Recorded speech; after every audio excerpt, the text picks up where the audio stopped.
नमस्कार, ये आकाशवाणी शिमला है। अब आप प्रभा शर्मा से प्रादेशिक समाचार सुनिए। आज के मुख्य समाचार। उप मुख्यमंत्री मुकेश अग्निहोत्री ने कहा, मौजूदा समय में प्रदेश पर्यटन विकास निगम के 30 होटल घाटे में। आउटसोर्स कर्मचारियों को नौकरी से हटाए जाने के मामले पर विपक्ष का सदन में हंगामा व वॉकआउट। मुख्यमंत्री ने विपक्ष के वॉकआउट को राजनीति से प्रेरित करार दिया। राज्य को नशा मुक्त बनाने के लिए ड्रग माफिया पर सख्त कार्रवाई करेगी प्रदेश सरकार। और शिक्षा मंत्री रोहित ठाकुर ने शिक्षा विभाग की कार्यप्रणाली में सुधार के लिए सत्ता पक्ष व विपक्ष की सहमति की आवश्यकता बताई।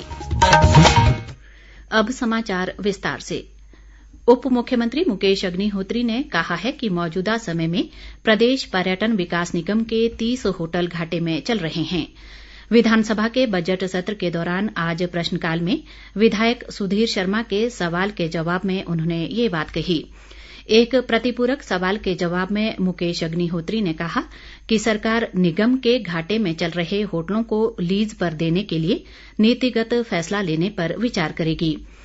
विधायक देवेंद्र कुमार भुट्टो के एक सवाल के जवाब में मुकेश अग्निहोत्री ने कहा कि वर्ष 2020 से 31 जनवरी 2023 तक प्रदेश के विभिन्न जलाशयों, नदी नालों में 2,73,34,891 मछली के बीज डाले गए।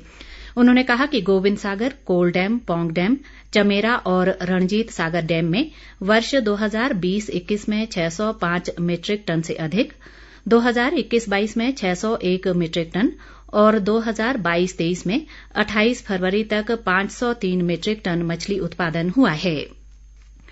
विधायक अजय सोलंकी के एक सवाल के जवाब में उप मुख्यमंत्री ने कहा कि नाहन मेडिकल कॉलेज में कोरोना काल में पीपीई किट, सैनिटाइजर और अन्य उपकरण खरीदने के मामले में कोई धांधली नहीं हुई है।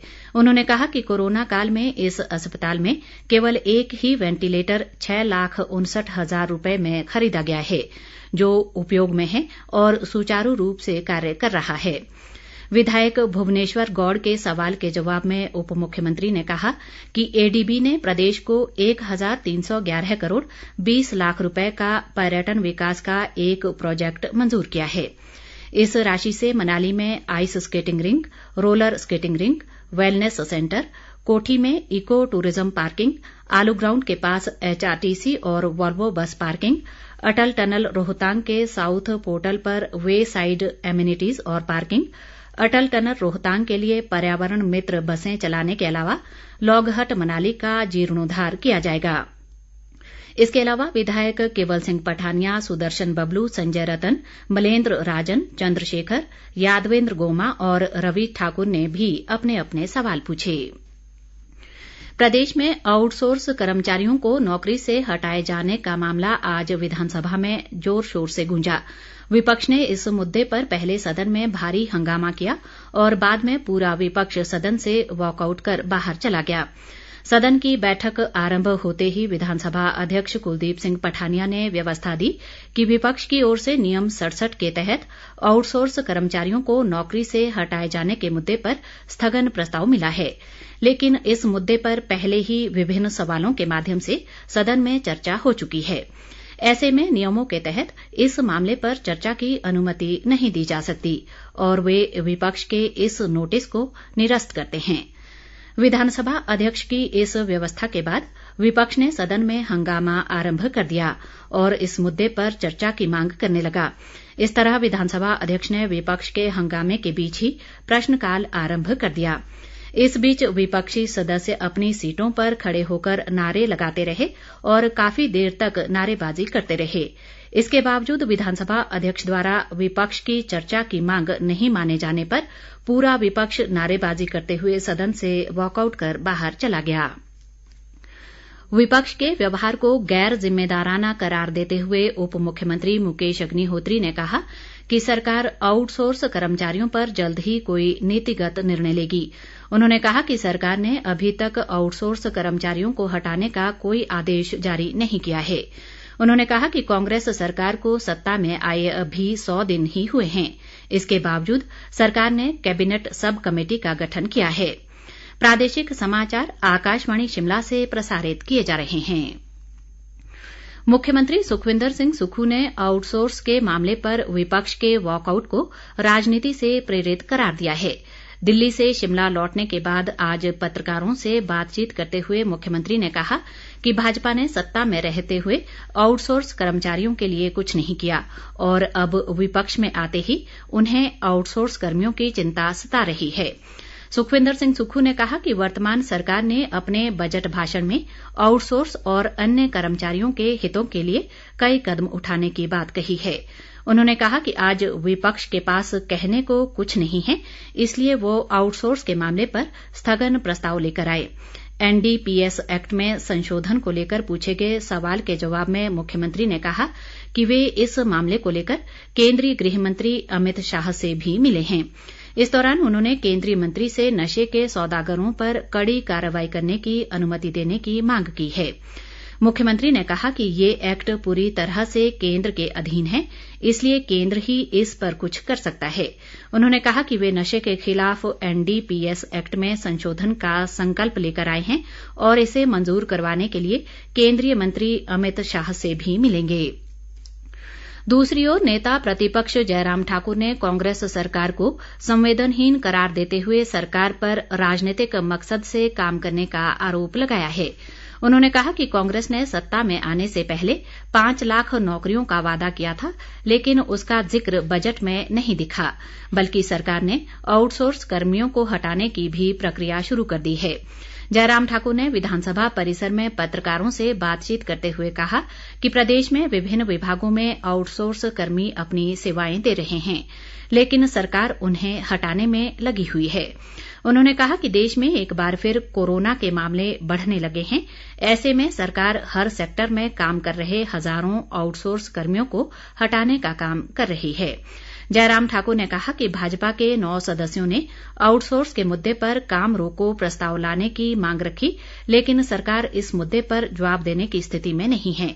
ऐसे में इसे स्वीकार नहीं किया गया।